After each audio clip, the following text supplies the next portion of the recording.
For the South African audience, I don't think there's any need to introduce the people for the next session because they're so well known amongst the local crowd here. But Gareth Cliff is here to moderate a panel between Tone and Simon. So please put your hands together and welcome them to the stage. Thank you. Thank you. Don't expect me to dispense any useful knowledge to a crowd like you. But we do have two real experts on the stage, and we're going to get straight into that in a minute. If I have any interest in Bitcoin or blockchain, it's tangentially because we've produced a number of podcast series on this, which I think have probably helped people who were complete novices to get into the know. I saw Marius earlier from Luno, who've done some cool stuff with us, Revix in Cape Town, and a number of others. So I'm very pleased to be here today. I've worked with Simon for many years, and he really is one of the people who I rely on for the truth in a world of fake news. There's a lot of people in this room, fake news. I don't trust you're fake news, shut up. Excuse me, that kind of thing. And I don't need to introduce Tone to you because you've already met him today. And during the course of the next day and tomorrow, right, you're going to be here, well, tomorrow, you'll be here to also take part in a number of panel discussions, presentations, question sessions. So I hope you'll get what you need from today. All right, today we're going to talk a little bit about Bitcoin, not blockchain. Right from the get-go, I mean, we've got to start at basics here. Sometimes this stuff is made to sound more complicated than it really is, Simon. And I said to him outside, this is the truth. What the fuck are we going to talk about? And he said to me, why don't you start with that? So a lot of people understand the basic concept of Bitcoin, but it's a whole stretch for a lot of people to get to the point where they understand the concept of blockchain and the applications of blockchain technology in the world. So gentlemen, where do we begin with definitions on this? Because I think to start at the basics may be helpful to people who really have no idea. All right. Tone, you want to go? All right, sure. So, like in my presentation, I mentioned that when Satoshi introduced Bitcoin, there was no such thing as blockchain. Blockchain was just a word, actually it was two words, that were taken out of a comment from the code because Bitcoin just was not good for certain people that wanted to cling to this technology. So to me, the only thing that really matters in the world of blockchain is still just Bitcoin. I think it will be the only public blockchain that, like we have the only public internet today. We have one internet. I think and I'm pretty sure technologically, it makes sense to have one blockchain, one protocol that everyone is using. But this word blockchain is just used for everything. Most of the time, it's just another way of saying the word database. But no one can it's hard to sell a database. Like Microsoft did it and Oracle did it. But that's all it is database with multiple administrators. It doesn't matter if you have or don't have a blockchain.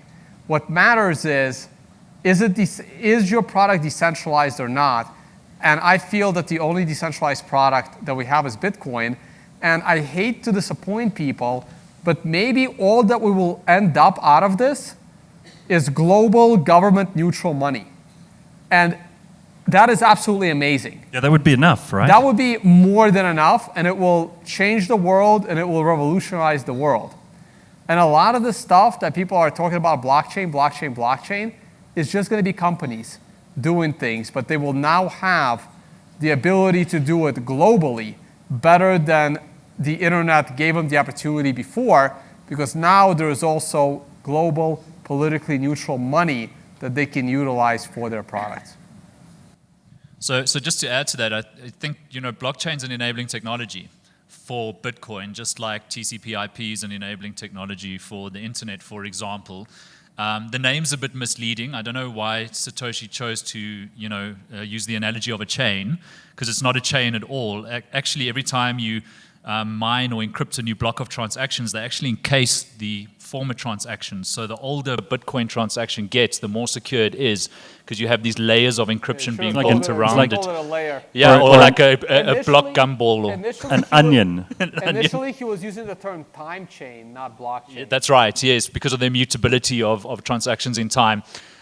So it's a fascinating idea, it's a fascinating technology, and it's an enabler, but enablers are never the headline, right? It's like saying that TCP/IP is more important than the iPhone. No, nobody cares that the iPhone is enabled by TCP/IP or by a CPU. It's what it means for me. What's the narrative? What's the story? And Bitcoin is the story. Blockchain is a group of ideas or technologies that has been hijacked. Mostly by management consultants, because that's what they do. They look for a new buzzword, and then they make it their own. They write a white paper about how theirs is better than the other guys, and then they sell it to big companies who waste millions of dollars on enterprise software licenses for things they'll never use. But that's what blockchain has become, a buzzword. But you indicate something I think that's quite important, and we're in a room full of people who understand a lot of these basic things. Most people in the world don't. And everybody's being pressured to have some kind of blockchain in the background of whatever they're doing. I mean, you've got people who farm manure, and they're required to have a blockchain technological system running somewhere to count the amount of phosphorus in the manure. It's bullshit, right? Well, literally. Perhaps. I mean, but there's also a misunderstanding of the technology. So a blockchain is a way for a computer to prove that it's done something, right? That's what proof of work does. And that's very useful because it enables you to build trust into a trustless network. The whole point of proof of work or of Nakamoto consensus is to enable trust in a system where you don't have a third party, right? A centralized loci of control or a vested third party. The moment you have a third party that you rely on as a source of truth, a blockchain is now just a very inefficient database for you. Rather use DynamoDB and make sure you got good encryption, or MySQL, or for most of the use cases that blockchain is being shooed into, it's just a marketing term for an inefficient database because you've got a third party source of truth. You don't need a blockchain.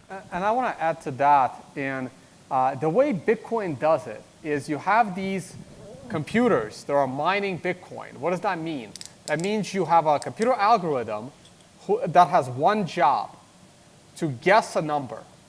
And whoever guesses this number first gets a reward. Now, once you guess the number correctly, you then broadcast it to the world, and within less than a second, the other miners will answer, yes, that is correct.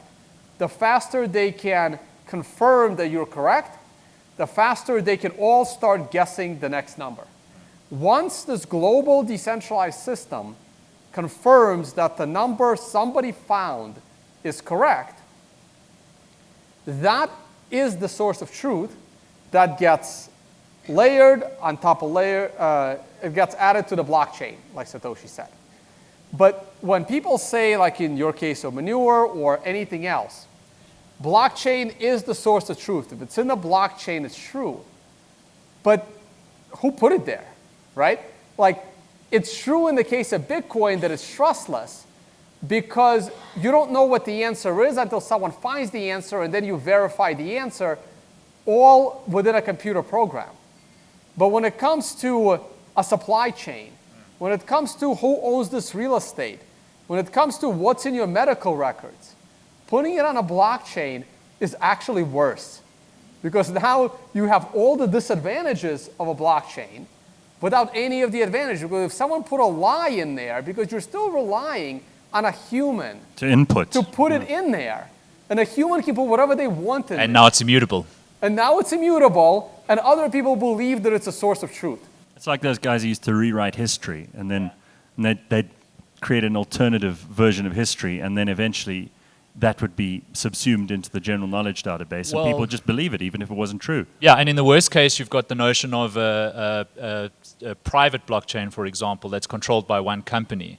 And now you really have thrown out all the good that blockchain has to offer, because one of the most powerful things about blockchain in the sense of Bitcoin is its decentralization.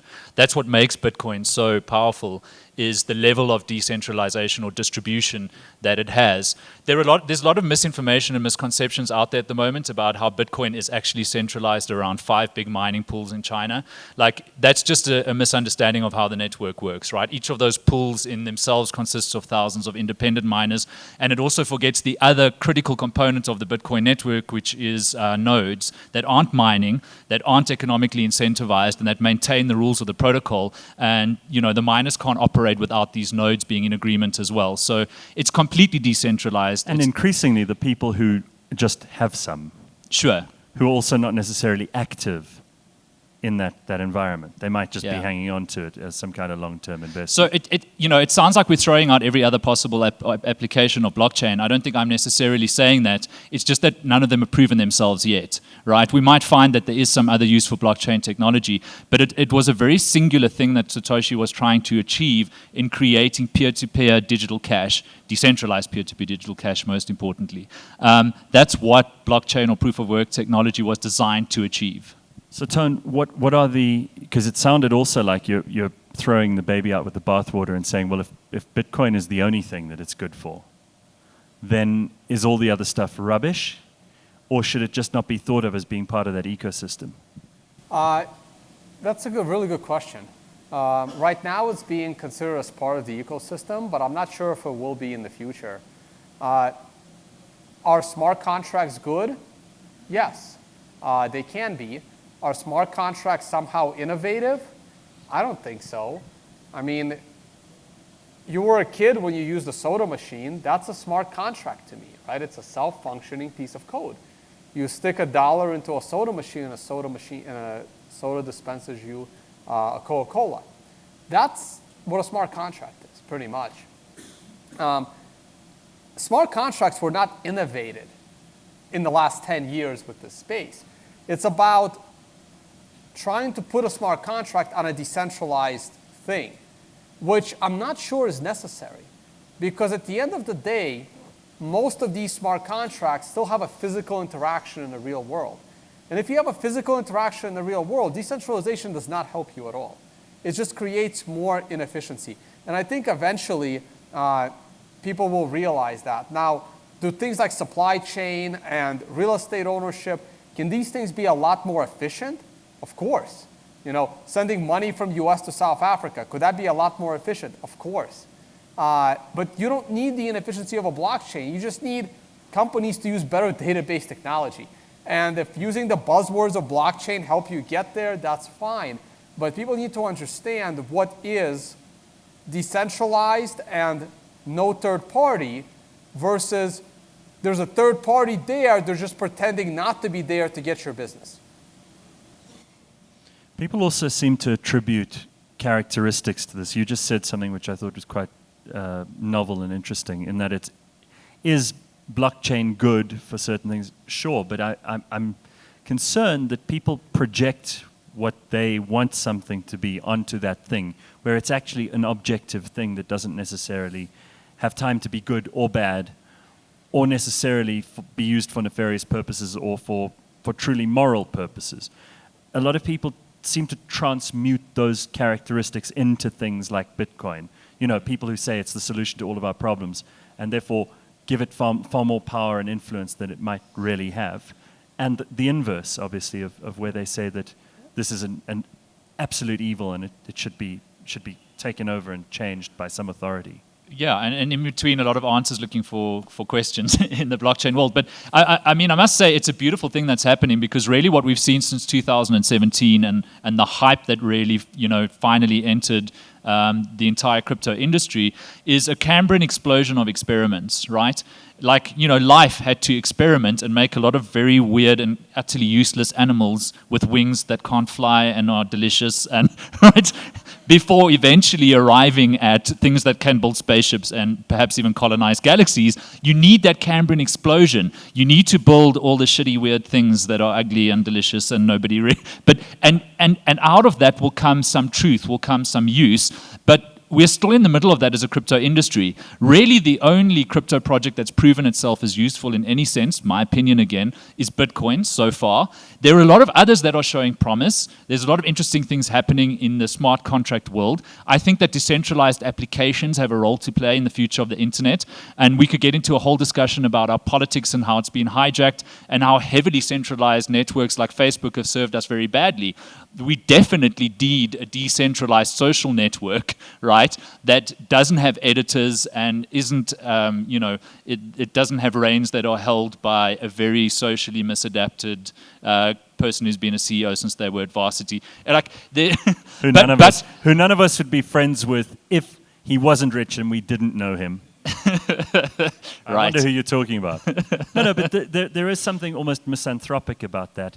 And I do think there's probably, because you give me pause to ask this question, there are political applications for this that I think would be more trustworthy than the way that we've currently got things configured. And I mean in terms of voting, and some of the stuff that Vinnie Lingham's trying to figure out with Civic.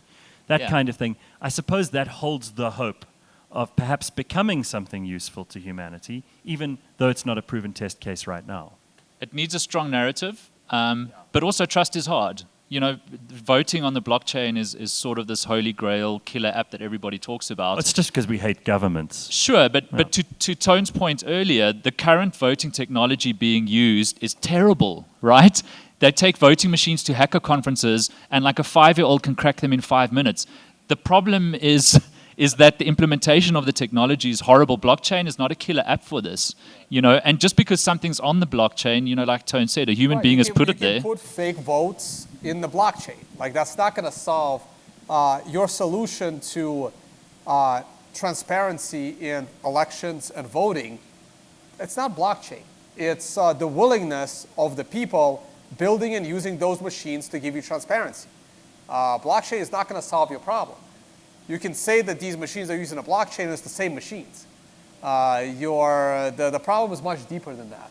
Yeah. And if the company that solves this problem does it under the sign that says we're blockchain voting, and they actually build you an honest, transparent system, that's great. But just because there is a sign that says we are a blockchain voting company does not mean that the solution they give you is not going to be more corrupt than the current solution. It really depends on the end product. What do you think has changed in the last 5 years, let's say, because there's been a lot that's happened in the last 5 years? You mentioned the 2017 explosion. But the reality is that government's attitude to these things has changed, to Bitcoin in particular.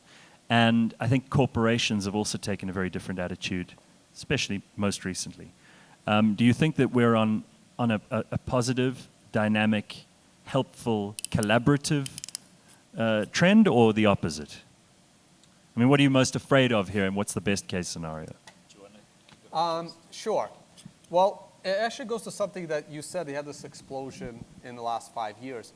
And one of the reasons why this happened, and this makes this space very complicated, is the fact that this occurred because now everyone has the ability to print their own money.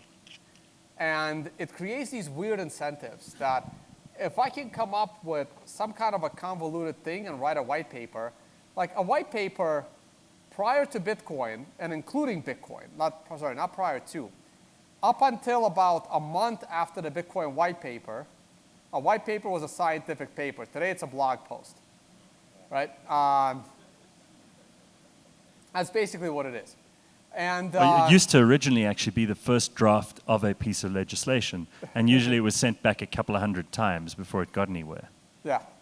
And so now anyone has the ability to use like Bitcoin's blueprint and print their money for their idea, and there's enough people to speculate on this. And one of the things that makes speculation easy in this space is because there's no regulation in the space. Now, this is not a call for necessarily more regulation. But for me, I remember when I was in my university and the dot-com bubble was in full swing. And one of my college roommates, he borrowed like $1,000 from his older brother who was already working, started trading penny stocks, of course lost it. But and I remember thinking about it years later, like, this is the ICO space, the 2017. It was so similar, and I have another presentation about this. It was called the Inevitable ICO Bubble, which I started doing in early 2017. And then it was the same presentation, but in 2018 it was as the ICO bubble popped. And I did this comparison with the dot-coms and the ICOs, in that what drove the dot-com bubble? What helped drive the dot-com? Why were people buying these dot-coms that had no business, but they were public? You know, the regulators let them go public because they didn't know any better either. And who was buying them? Well, your taxi driver, your barber, anybody, because the dot-coms also came with online brokers. And now anyone was able to open their own trading account and start trading, but not anyone. You still needed to be 18, still needed to have a bank account, and if you wanted to be a day trader, you needed $25,000, the day trading 3-day settlement rule. So there was some restriction. And now here comes 2015, 2016 crypto investing trading space. No age restriction, no geographical restriction, no banking restriction. You're 12 years old, you got $100, sure. Go speculate on Ripple and Ethereum and the like, right? So, and that really helped drive it. And all you got to do is come up with a good story. And everyone is driving your ICO up. And that's basically what it was. And we got smarter after the dot-com bubble, and no one was buying assets of a company, stock of a company, just because it had .com in its name. And we're at a point where people are not going to buy into one of these crypto projects just because they can, because they've been burned enough. I personally don't think they've been burned enough, because we still have a lot of these insane ideas floating around. The new ones are still coming up. So that's why I think that there's still going to be a little more pain. But that's what's really driving it, this ability to speculate without much substance. And also, it's very entertaining watching people who haven't traded before being presented with very powerful trading instruments that, as you said, anybody can engage with now. You know, futures markets, heavily leveraged platforms where you can go up to 40 times margin positions, and you're basically giving people a bazooka to shoot themselves in the foot with if they don't know what they're doing. But to take it back to questions around regulation, I think that's really the era we're moving into now. We're moving into the era of regulation in our industry. And, you know, like everything, regulation is complicated, and there's good regulation and there's bad regulation. You know, when I get onto an airplane, I like the fact that the pilot has to have a license and that the plane had to be serviced recently. That's good regulation. I'm all for it. But unfortunately, in the financial world, a lot of the regulation lacks imagination and isn't appreciating the fact that we're talking about a new asset class that hasn't been defined yet. But isn't it also true that the people who we're expecting to do the regulation are very often the least informed on the subject matter? Yeah, I guess that's true too. It's actually worse than that. A lot of them are actually being informed by the people trying to scam other people out of money. Yeah. So it's worse than that in some cases. It's almost, when you talk about that rush in 2017, and you talk about the bazooka that people are aiming at themselves without knowing it. You know, this coronavirus panic that we've got going on, this mass I was hysteria. wondering how you're going to find a segue into It coronavirus. had to be. I mean, if people aren't if they aren't panic buying toilet paper, you know, 3 years ago, what were they doing? They were panic buying cryptocurrencies, and some of them, the ones that you've been quite disparaging about, that they're still sitting with, hoping that they're going to see the sunny side of that investment. Yeah. Do you think that there is something about human behavior that we can learn out of watching the crypto markets? I think we can learn about how predictable it is. You know, if you look at the dissipation of innovation curve, which really looks at the pattern of adoption for any new technology, it always follows the same, you know, kind of trend. And one of the keys to that trend, of course, is crossing the chasm, where you go from early adopters who are crazy people who, you know, engage with these very powerful instruments to shoot themselves in the feet with, to mass market adoption. And one of the symptoms of a technology that's really getting towards the end of mass market adoption is basically, you know, to put it bluntly, when your parents start asking you how they can buy it. And so if you want to see where a technology usually is, just look at who is asking about buying it. And in the last week, I've gotten 3 emails from people who are saying my elderly parents want to buy Bitcoin. So, it's interesting because on one hand, we're still in such a nascent industry and the technology is still progressing and there's still decades left before we see what this looks like. But when it comes to hype cycles and where you think you are in terms of the next bull market, you just have to look at who's asking about buying the stuff. And that usually tells you all you need to know about what comes next. So let's see how what I'm about to say is going to go over good or bad. It'll be a little controversial here. So since you brought up the coronavirus, look, I'm probably like one of the people that's least scared, that's somewhat informed. I'm optimistic that this will blow over very, very soon. And either we will pretty much, humans will build a nice immunity to it on our own, or there'll be a vaccine. So I'm not too concerned. But many people that I know, very smart people that I know, including doctors, are panicking that this could be very bad and this could actually kill many, many people. But if you look at the statistics, it is your chances of getting very ill from it are a lot higher the older you are. Yeah. And it's kind of what he's saying about Bitcoin. Yeah. Your chances of falling for the nonsense have probably increased with your age. So what's happening is there's already statistics of how people invest. And the younger you are, the more likely you are to invest in Bitcoin. So we're on the verge of baby boomers passing on their wealth to the younger generation, who are more inclined to invest in Bitcoin. And if this coronavirus does cause some kind of pandemic, that an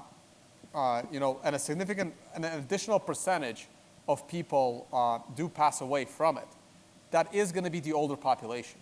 So that could actually speed up the wealth transfer from the older generation to the younger generation, which in a weird way is going to significantly help something like Bitcoin. So you're sorry I asked that question yet? Yeah. All right, I think we've got time for a couple of questions. If you want to ask something, then please go ahead now. Just put your hand up and speak clearly and we should be able to help you. Yes, go ahead, sir. Should do mic for the camera. I'll just repeat it if you keep it short. Go ahead. Coronavirus outbreak, I mean, if things do go potentially bad, do you see it directly affecting the cryptocurrency markets overall, really dipping down? Price correlation with the outbreak. Price correlation with the outbreak. Yes, I do. I see that as being pretty bad for Bitcoin if there is a massive outbreak. Because if there is a massive outbreak, I mean, we're already seeing massive global economic disruption. And while a lot of people like myself do see Bitcoin as a bit of a safe haven, it's not a safe haven from economic disruption. It's a safe haven from wealth confiscation. It's a safe haven from financial censorship and financial transactions. And it's a safe haven from money printing. Now, granted, there could be some money printing going on to bail out the industry, which also happened in the 2008 financial crisis. But the bigger aspect is speculation. And if there is a huge economic disruption, companies go out of business. People lose their jobs. Who's going to be speculating on Bitcoin? I think Bitcoin, I think the best thing that happened to Bitcoin is so far Bitcoin is 11 years old, and we've had a bull market, an amazing global it's been a long time since global economy, overall, advanced for 11 years straight. So Bitcoin will still thrive when everyone is getting richer from better jobs and promotions and your company doing well. So yes, if the pandemic gets bad and you're losing your job because of it, or you're on suspension, you're not going to be buying Bitcoin. And if you have Bitcoin, you'll be selling it in order to put food on the table. So I am not looking forward to any kind of economic disruption. I suppose it's that rising tide that lifts all boats, even the Bitcoin one. I mean, the interesting thing that maybe is worth commenting on at this point, when we're talking about price and trading and all the rest of it, do either of you see any indication of a change in the lack of correlation between the stock market and Bitcoin, which we've observed previously, and in this last couple of weeks, almost that there is more of a correlation, or am I missing that? Am I not paying attention carefully enough? Yeah, I mean, I'm not an economist, and I'm not going to play one here. But that is a big question, and I think there are a lot of things about the place that Bitcoin and the blockchain industry is in today that certainly nobody predicted 5 years ago, but that a lot of people in the industry are also a little bit despondent about. And one of them is, if you look at the store of value use case for Bitcoin, there should be a lot more going for that argument than against it. That we should see a stronger correlation, in my opinion, between Bitcoin and gold. And in fact, Bitcoin should be the mother of all safe havens because unlike gold, it has, very precise scarcity. We know exactly how scarce Bitcoin is. We don't know how scarce gold is. We know there's some asteroids that are made entirely out of this stuff, right? Yeah, they're a little hard to wrangle down. Right now they are, but we don't even know how much gold there is on Earth, to be honest. It's not a lot. Anyway, we can all agree it's scarce, but we know exactly precisely how scarce Bitcoin is. It should be the mother of all hard assets, and also something that can be used as a medium of exchange. And I think, unfortunately, the narrative of Bitcoin, the story of Bitcoin has become diluted a bit. There are a lot of bad actors in the industry. There are a lot of forked projects that are trying to, wrangle the narrative away from BTC, which is, the only real Bitcoin. And unfortunately, for your average person in the street who was already confused when they first heard about Bitcoin in 2015 or 16, now it's just a complete shit show for them. It's like, firstly, there are 100 projects that claim to be Bitcoin. There are economists who should know better on Twitter telling them that it's not even a good store of value and it'll never be a medium of exchange. And like with open source software in the early 2000s, there's some corporate bad actors as well spreading misinformation. So just to spend... claiming to be story. Well, not even. So, if you look at the early 2000s, Microsoft spent millions of dollars on a campaign they called Get the Facts, which was combating open source and Linux, and literally putting up billboards around the world spreading lies about Linux, that ROI was terrible and who's going to do your customer support. Flash forward to now in the cryptocurrency industry, another open source movement, and you'll find advertorial, for example, paid for in a magazine by American Express with an article about how Bitcoin wastes electricity, right? So we're in the middle of just so many different dimensions to the Bitcoin narrative being under attack from corporate bad actors, from bad actors in its own community. It really is very difficult for people who are watching this on a day-to-day basis to make sense of it, never mind the person in the street who we need to adopt it. And unfortunately, and this is something Tone spoke about earlier today, we've stopped telling the story of what it means for people working in foreign countries remitting money back to their parents, for what it could mean for retailers who are paying exorbitant credit card merchant fees right now, who could cut that out overnight with a Lightning Network. Bitcoin has a good story to tell. Unfortunately, there's just so much noise around it. One more question, if anyone has one. Yes, sir. Major obstacles to mainstream adoption of Bitcoin and the price volatility. And for instance, so let's say merchants want to accept Bitcoin, they immediately get liquidated because they don't know if it's going to go up or down. So what do you see as a solution to that price volatility? So that's happening now as well, and it will be happening for quite a while. The volatility of small, and I mentioned it in my presentation, if you are selling things that are cheap, a few dollars, volatility is not an issue for you at that level. So it's larger and larger items. It just, when the value of a Bitcoin rises, it will smooth out the volatility. It'll be harder for single players to move the price of Bitcoin. So it just takes time. And also, you need Bitcoin to move along through the chain. Like, for example, if your company has employees or you're an employee of a company, and let's say your company is thinking about accepting Bitcoin for products, you can take some of that volatility away and say, hey, you know what? Can you denominate 20% of my salary in Bitcoin? And the rest I'll take in local currency, right? So as more and more people want Bitcoin, as let's say a merchant passes the Bitcoin along to their suppliers because they're willing to accept Bitcoin, and now the merchant is storing some of that Bitcoin because they know they will pass it along to either salary or up the supply chain. These things like that will start to create this Bitcoin circular economy that will significantly smooth out the volatility. And that's, I'm afraid, all the time we have. Tone, thank you very much. Simon Dingle, thank you very much, both of you. Thank you. And thank you, ladies and gentlemen.